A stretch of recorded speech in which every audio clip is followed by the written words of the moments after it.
Welcome to the Nerd Party. Let the filibustering begin. Welcome to Nerd Party.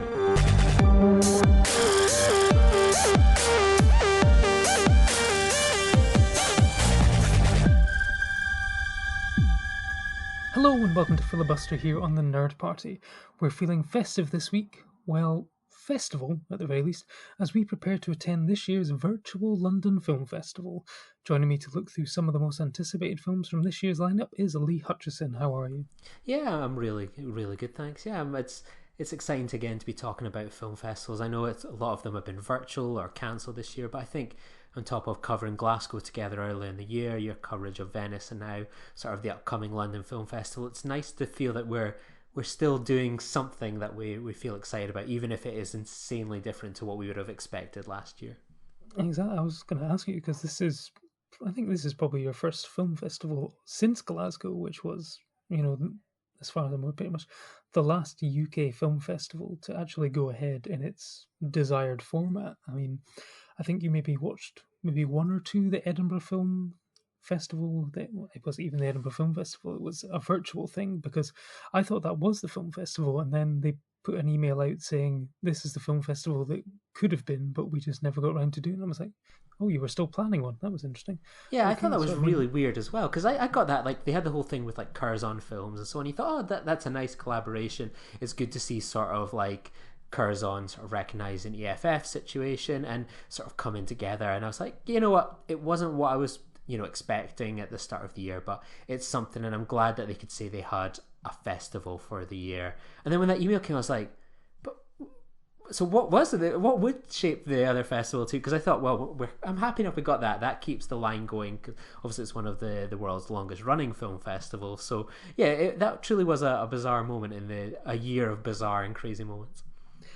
Yeah, and so London is going to be next week, starting technically on the 7th for the public, but P&I screenings are going to be starting from this Friday, and we're all going to get our links. I mean, what are you thinking about this format of the festival where I've seen other ones, I've heard that New York Film Festival, some people were able to watch Nomadland for a 48-hour window here. And for London, it is limited capacity on a screening link. I have no idea how that works. And also, you have to start the film within an hour window in order to be able to watch it. I mean, what are you making of the restrictions or the access, first of all? I mean, technically, we're getting access to about 50 odd of the 59 films for free, which, you can't sniff at. But then, there is that first world problems of, it's not the big ones, which, they claimed that this was going to be the most accessible film festival yet, but up here in Bonnie, Scotland, only the Glasgow Film Theatre is currently screening the 13 cinema-exclusive films, such as Soul, Nomadland, etc. Ammonitis had a wider release, but that is it. So, what did you make of that? A bit disappointed, to be honest. I thought it was a really good opportunity to include pretty much every single independent cinema in the country, and I know Ammonite has kind of bridge that gap a lot more. I think both the indie cinemas in Edinburgh are doing that in addition to the multiplex. I really felt it would be an opportunity for things like the Cameo, the Film House, Belmont Film House, Dundee, Kino Levine, all these sorts of indie cinemas where it's like, let's get people in, let's make people feel part of something. I mean, at the moment, I think of something that's, same weekend as sort of these P&I screenings are beginning. You've got something like the London marathons kind of taking place, where they're like, you know what, we appreciate that, people had hopes and ambitions for the year, but you know what, wherever you are in the world, we're going to make sure that there's an app that you can access and you can go off and run it, and wherever you live. And I thought that would have been such a good opportunity to give lifeblood to a lot of these indie cinemas that will be struggling right now, where people will maybe be more likely to go see a Tenant at at their multiplex as opposed to their indie cinema. So I really would have loved to have seen the BFI Film Festival make that attempt to bridge the gap, because the key words in it is British. It's not just places in England, the odd place in Wales, maybe a token place in Edinburgh, Glasgow. It's how do we make sure that cinemas that are going to be likely showing the films that we will be watching in P&I screenings, how will we make sure that they're alive so that next year they can show them in sort of public screenings? I think it's very, very short-sighted. I think a real missed opportunity to make something big, something memorable, and something really important. Yeah, no, I completely agree. I mean, I will give BFI the benefit of the doubt, and that perhaps some of the cinemas, perhaps a Filmhouse in Belmont, which did not open until sort of pretty much after they had announced the lineup in the cinemas that were going to do it, so maybe it was just too late to work out. I know that the Ammonite screening has got a wider audience basically because of the distributor themselves. Lionsgate have been pushing to have more screenings of this one, but there is certain ones which can only be seen in a cinema, and so therefore Scotland in Glasgow Film Theatre is the only place to watch Soul or Nomadland. You're not even potentially going to get a press screening of it, and the whole idea of the press screenings was great. We get access to the press screenings. We don't have to travel to London, which saves money, but then also, you're cutting down on the risk of COVID and all that. But then to not be able to see the big films, if you're looking to cover it for a website or something, and then you don't get the big ones, which will obviously then drive traffic to your website, is kind of disappointing. But I guess it's maybe down to the individual distributors and stuff are worried about piracy, etc. Blah blah blah. But it is a shame, but it is what it is. Yeah, I think even on a practical level, I mean, I feel sorry for places like, as we kind of touched on, Glasgow is lucky enough to be showing some of these big films, but the reality is it's one screening in a cinema screen, which is going to have a vastly reduced number. So you may be showing something north of the border, but the reality is maybe 20, maybe 30 people, if I'm being generous with probably the numbers that can book into these things, will get the chance to see that film in the cinema in the way that was meant to. So, I feel like, again, it's little things where I feel like there could have been changes made to sort of the setup, where it's like, okay, it's going to be an Ammonette day or a Soul day or something like that, where you'll have multiple screenings on. So, hey, even if it's over 3 or 4 screenings, you're probably going to maybe get those 300 people in over the course of a day, as opposed to sort of having that really limited number. Especially with a festival like this, it doesn't really matter if it's on at 7 p.m. at night for some sort of premiere presentation with all the guest stars there. That's really not going to be happening. It's going to be Zoom calls and so on, etc. So something like that can be recorded in advance and then tagged onto most of the screen as well. So again, it's just little things like that where you think it doesn't take much to make it an even better festival. Yeah, because I mean that's what they did at Venice. Sorry to name drop the fact that I was at the Venice Film Festival, but they had, for each major film, they basically had about 6 different press screenings across sort of 2 days, different times. So there's basically, because of the reduced capacity of the screen, the big screen, the Sala Grande in Venice, basically could seat a couple of thousand people, but therefore, with reduced numbers, obviously it's about half of that, because they're only down to every second seat, so it's fine. But you obviously if you're thinking of something like the Odeon Leicester Square having to do every second row and sort of 3 seats between each one, you're basically the Knives Out that had the queue around the block. Not everyone was definitely going to get into that one in the end. So I think maybe even just a few more opportunities rather than just a half-hour window for you to log in on a very specific time, especially since most people will have probably booked off the 7th to the 18th and not the 4 days beforehand where they're actually doing press screenings as well. It is kind of limiting, but I know that you had booked 2 weeks off for the film festival anyway, so I guess you should be all right for full access, I guess. Yeah, hopefully. It's one of those things. There's always a thing as well with it being a virtual thing. I don't want to spend all day in my little flat watching things. Will I be able to stream it from my laptop onto my TV? I don't know. I always feel like, I remember last year I thought it was a brilliant idea that Warner Brothers, or I think it was Warner Brothers, when they were doing like streamer season, would go, critics, etc., you can download an app onto your Fire Stick, your Apple TV, and what you'll do is you'll get, similar to what you would for a screener or a festival, you get your own very specific login, so you can watch it on your couch or your comfy seat or recliner and watch it on your home speaker system. So at least that way you get, within reason, the best way to watch that kind of film.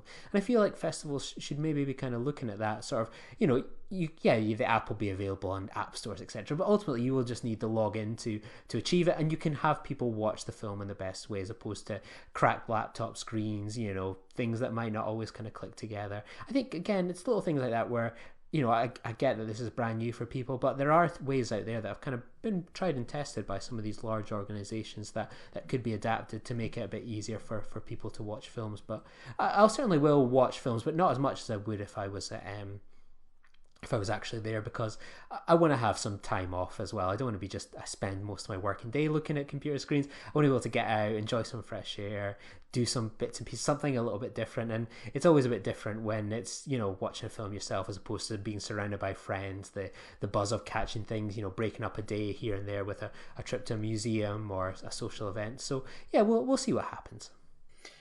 Yeah, because that was strangely the biggest thing I missed about at the Venice Film Festival was actually the queuing with like-minded film fans and just chatting and just sort of getting to know people and stuff like that. That is sort of the thing that we'll miss, unless we do a joint Zoom call about an hour before a certain film and just chat away. I don't know if that would work. Who knows?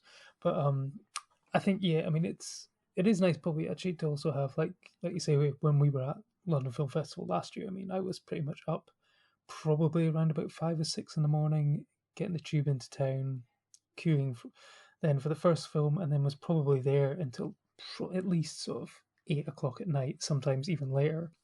Say Uncut Gems, when it didn't finish until about 12:15. So it's long days, and the fact that it's the press screenings are pretty much going to be from 9 till 6, finishing at 6 at latest. At least you will have your evenings free to do other things. But yeah, I think I will be a bit more selective. I think probably, instead of if I was at a physical film festival where I would do probably 4 to 5 films a day, if timings worked out, I'll probably end up just doing maybe 1 or 2, and just, I think, being a bit more selective in my viewing thing, rather than just, putting something on, going to film to fill a gap or something like that. I will be a bit more selective. And speaking of selections, I guess it's time for us to give our top 3 films which are and highlights that we're looking forward to from the programme. And as always with my list of episodes, there's always a caveat, and the caveat this time is I particularly, and perhaps you as well, I'm not going to be recommending anything that I will not actually be able to watch. So that's going to be basically anything that is in the cinema and doesn't have a press screening, and yeah, basically, or anything that's particularly already sold out, because that was another annoying thing about the press screenings. Sorry to keep it makes it sound like I'm really negative on this, but it's the fact that they released the lineup of what films would and would not have press screenings after tickets had already gone on sale. Admittedly, I don't have a cinema nearby that I could have bought tickets for, but I know a lot of people in London were a bit narky about the fact that they didn't find out that certain films. People in London narky? Never. I know. They'll always find something to complain about, but and this was the latest one. The fact that basically by the time they'd find out that certain films like Soul was not actually going to get a press screening online, it already sold out, and therefore it was quite difficult. So yeah, but that's the thing. So yes, let's go to you, Lee, first. And what is the first film which you're going to recommend to our listeners? So I thought I'd keep up with what we kind of did last year. That I think 2 of the surprise hits really for me at London Film Festival last year was obviously Our Ladies and Run, 2 Scottish films. So I'm going to continue that trend, and I'm going to go with Limbo. So it's a fish out of water dramedy, even though dramedy can be a bit of a red flag sometimes, from Scottish filmmaker Ben Sharrock. So it's about a group of Syrian refugees and asylum seekers who are sent to a remote Scottish isle where, as their lives are placed agonizingly on hold, they are given surreal lessons in sexual etiquette. So that was the brief description that was available for Limbo, and I was like, kind of looking through it, what's like, it's always difficult to, you read a description, you think, okay, that sounds interesting, I'll maybe check that out if I can fit it in. You always have certain films that will fill a schedule, and everything else will just have to take place around it. So I was kind of browsing the guide, etc. And, some of these things can be a bit long-winded and that. And I was just reading that going, okay, Scottish film, okay, you've got my attention. Refugee story, okay, that's interesting. Oh, taking place in Scotland, okay, sure.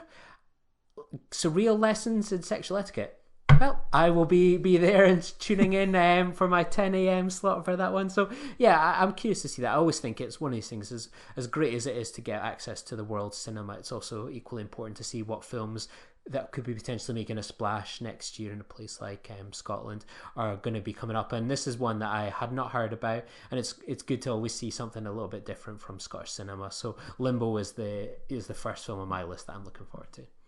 Absolutely. I mean, last year with Our Lady and Run, of course, I said in my review was the Scottish film of the year, and because Our Lady's got taken off the schedule, essentially that became, instead of a glowing recommendation, it just became a statement of fact that Run was the Scottish film of 2020. So there we go. So hopefully, this one, you've piqued my interest with that one. I hadn't read the description of that one yet, but that sounds... Yeah, it's quite interesting. Yeah, I think I will give that one a go. I think for me, my first pick is a film called The Intruder, and this stars Erika Rivas, who was the memorable bride in the film Argentine film Wild Tales, and she plays an overdub artist on the edge in this playful and deeply enjoyable giallo-infused Argentinian psycho thriller.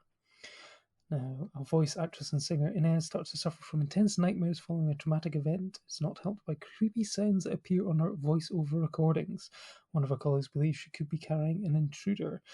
Now, what basically sold this for me is just the description. Basically, it made it sound very much like an Argentinian version of Barbarian Sound Studio, which I thought was one of the sort of best films of the last decade, and I love films about filmmaking, and I think this is going to be right up there. And apparently, it's the film's sort of description praises the sound design and cinematography and stuff like that. And I think the fact that it deals with sound within a movie, and I think they're going to have a lot of fun playing with this. And it sounds like the type of thing where it's probably all in your head, and you never know, the sort of unreliable narrator syndrome, and you never know what's real and what's not. And I think this is going to be something quite interesting. And what I always love about film festival films, a lot of them, 95 minutes. You get loads of films which are really short at film festival. You can just bang, bang, bang, knock them out, and I think that's great. Venice was the same. This one, there's quite a lot of 90-odd minute films. So won't have to sit on my bum at home for 3 hours this time. Yeah, that sounds really appealing. That is there's a lot of buzzwords in that description that have me very, very excited. Yeah, I'm definitely keen for that one. Excellent. What have you got for your second pick? So I've gone for one that seems to be getting quite a lot of praise. So I think it's actually coming out, maybe it's tomorrow or this week in America, but that's Professor from Brandon Cronenberg, so I'm sure we're all familiar with that last name. He has spawned an equally as disturbed child. So Brandon Cronenberg's movie stars Andrea Riseborough, who plays an agent who employs brain implant technology to inhibit other people's bodies to compel them to commit assassinations. Naturally, it starts to have an awful impact on her, which I have a sneaky feeling is a huge understatement. I love how they almost say it it's inhabiting other people's bodies to commit assassinations, and naturally it starts to have an awful impact on her, as if it's some sort of bad dating show or something like that, or meeting the wrong guys all the time on dates. It's going to be really interesting to see this film. I'm very excited for it, so I'm going to try and resist. I think it comes out. Yeah, it comes out October 2nd in America, so you'll have the opportunity across the border to see it. But this is one I'm really keen to see. It seems to have had a lot of praise coming out of Sundance. It's one of those things that's natural to think about nepotism, with the fact that it's such a notable last name as well. But the praise has been really high for it. I've avoided the trailer. I'm just really sold on Andrea Riseborough. She's a fantastic actress. Jennifer Jason Leigh, she continues to pick some really interesting kind of films as well. So yeah, I'm 100% excited for this one. And Stacey Martin as well. She's picked quite a few good films I've seen at film festivals as well in the past year. So yeah, I'm very excited to see if the son is as mad as the dad. Absolutely. Well, actually, Stacey Martin, funny you should mention that. I was papped behind her at Venice Film Festival. That is one of the greatest photos of all time. I absolutely love it. I was wearing my white A24 hat, which is also the same hat that Emma Stone was wearing in a pap shot recently. You see, all ties in together. But actually, I did have Possessor on my list, so I thought when you said that before we started recording that there might be a crossover, I'm assuming that's the one. So I'm going to pivot to my segment. I am looking forward to this one. Yeah, Brandon Cronenberg he's done one film before, Antiviral, so the fact that he's been making a second film, I think is going to be good. It's odd that it's called Possessor Uncut in the US. It's like the film hasn't even been out yet, and you're already advertising the uncut version. Interesting, but I mean, that's a good thing about it coming out in America. Actually, this Friday is the fact that if the press screening is at a time that I'm unable to attend, I can always just go onto my iTunes account and just rent it from America as well. So yeah, that's always good. But obviously, if you get it for free with P&I screening, sure, I'll go with that one first. So my second choice is a film called New Order, or Nuevo Orden, and this is a film which I missed at Venice and won basically the runner-up prize in the Golden Lion competition in Venice. And it sounds essentially, I'm going to give you the description: a society wedding in a gated home in Mexico City serves as the ground for Michael Franco's taut and terrifying exploration of class schisms, inequality, and corruption. And the spectacular family home for the wedding is besieged by a number of unexpected incidents and guests, and it leads to a violent confrontation. Now, this basically sounds very much like a Mexican Parasite, and that description alone is enough for me to say, yes, I'm going to watch it. It got a lot of good buzz coming out of Venice. In fact, it won runner-up after Nomadland, speaks high volumes, and this is one which will be available on the BFI player to watch. And yeah, this... Again, I haven't seen the trailer, I haven't seen anything like that, but just purely by description, and 88 minutes again, fantastic. But although it apparently has a warning, this film does contain scenes of graphic violence. So yeah, right up my street, I think. Yeah, I'm sold on that. I think that's going to be something we're going to see probably quite a lot of in the coming months and years. There'll be the something Parasite, whether it's the Highlands Parasite, it's the Mexican Parasite. I think it's going to be something we're going to be seeing a lot more of in the coming years. It'll be interesting to see that effect on marketing. Though, did you see the poster for, talking of London Film Festival, to quickly go on a sidetrack, did you see the poster for Vivarium, the Korean... Oh, the Parasite one, yes. Yeah. Yes, I did. That was very funny. I did like that. And did you see the tweet this morning, the political tweet this morning about basically he's broke, he lives in our house, and he steals from us, talking about Trump and his tax returns, and then someone went, that was Bong Joon-ho pitching Parasite. I did. I endorsed that with a retweet. Excellent. So yeah, what have you picked for your final section? Obviously, you're going to be watching more than 3 films, but yeah, we're giving you a wee teaser ahead of the festival. So, what is your third and final pick for this episode? Yeah, there was so many of the sort of bigger names that I was tempted to kind of go with, because I'm excited to see some of them. Think of like Nomadland, but I've gone with another one where I thought it seems to be kind of flying a little bit under the radar, and that's Unidine. So it's from director Christian Petzold, who be familiar to sort of, if you go to your local independent cinema, you will probably have seen something like Transit or Phoenix, or pick them up in a place like FOP, for example. He's becoming one of these sorts of go-to indie filmmakers for, every kind of couple of years, something really special kind of comes out. So this one sounded incredibly different from the German filmmaker. So Unidine works as an historian lecturing on Berlin's urban development. But when the man she loves leaves her, the ancient myth catches up with her. Udine has to kill the man who betrays her and return to the water. So it's a mermaid story. So I'm really interested to see this one, especially with sort of Phoenix and especially Transit. Very kind of straight-laced kind of drama. This one sounds a very kind of interesting kind of take on the myth of the mermaid. So I'm really curious to see this one. I know it got a lot of praise. I think at Berliner Festival early in the year, another festival that kind of managed to go off just before everything kind of went to hell. So yeah, this is one I'm looking forward to seeing. I can't wait to see what the director does with something very much different to kind of what he's previously done. Yeah, no, this is definitely one which I'm going to catch, although I did get confused by the name. I got confused with the 2009 Irish romantic drama Ondine, which features Colin Farrell falling in love with a mermaid as well.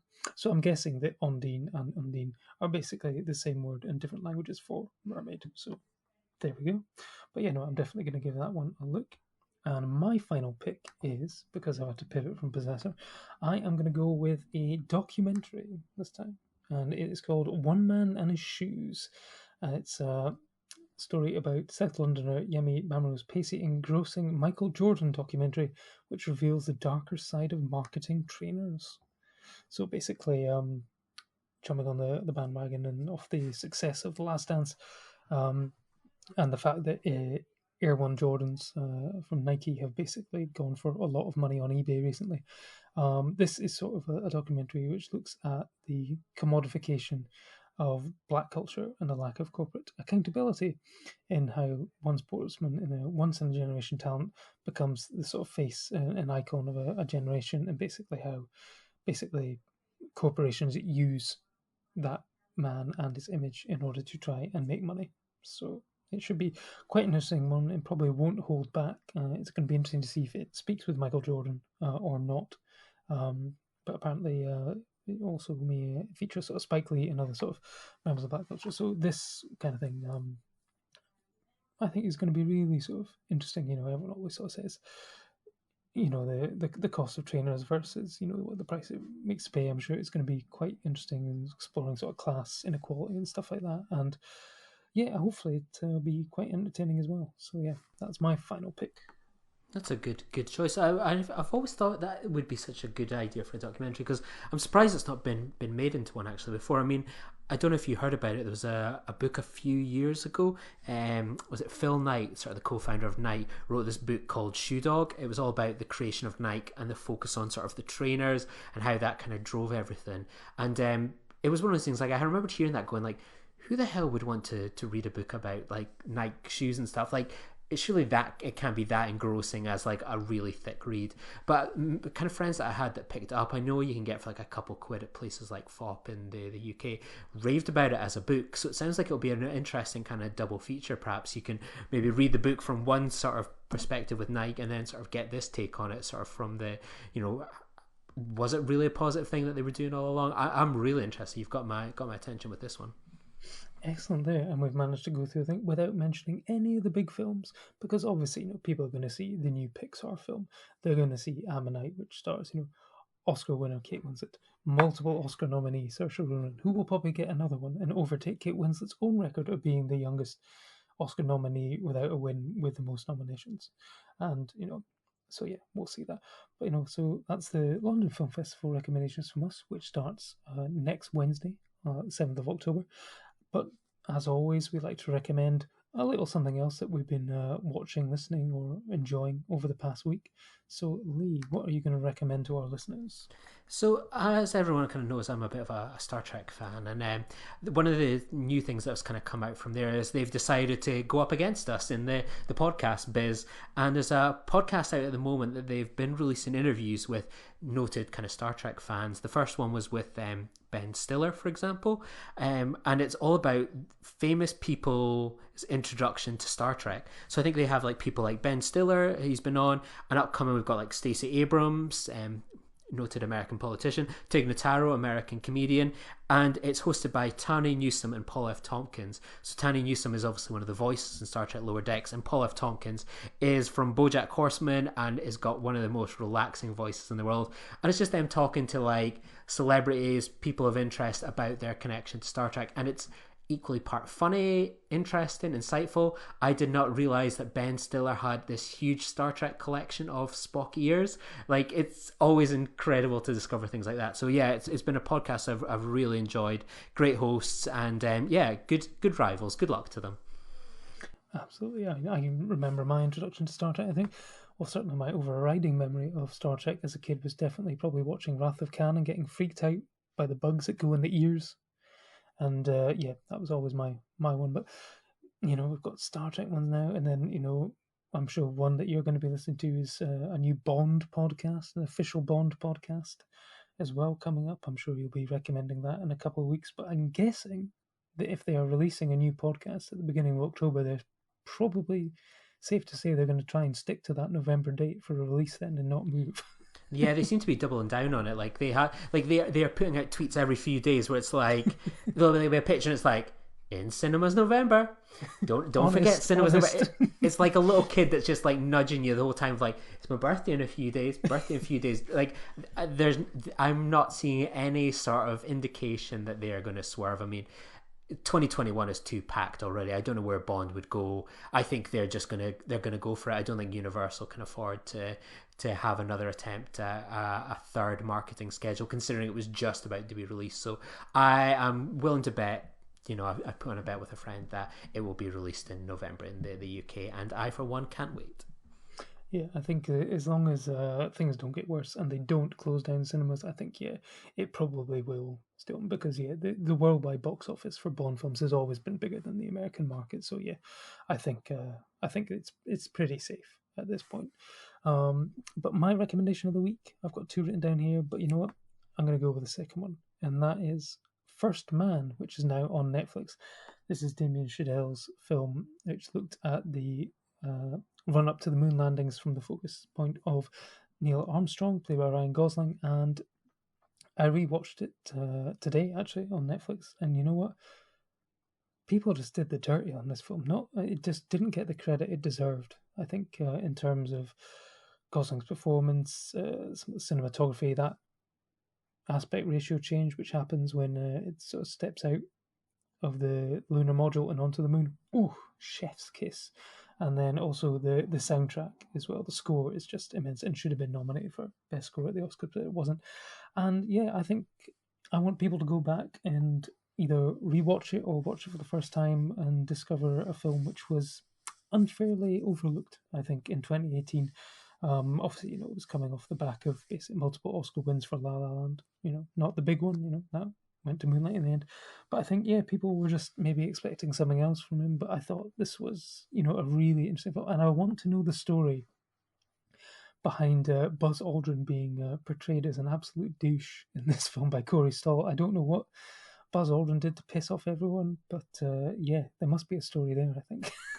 There should be some sort of Blu-ray special feature for on the one. Like, I enjoyed the film, but it's one I need to catch again. I think I caught it like some Wednesday afternoon after work, a bit tired. I really enjoyed it. I thought it was excellent, very different from his previous films. So it seems to have really developed a fan base over the past year or two. So I definitely want to catch it again. Might catch it when it goes on to like digital sale or something like that.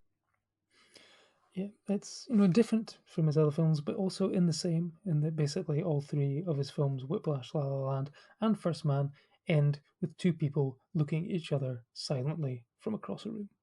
So there we go. So that's our recommendations for the week, and our recommendations London Film Festival. We'll be back next week with more exciting film content, but in the meantime, we'll see you soon. Bye-bye. Join the revolution. Join the Nerd Party. Welcome to Nerd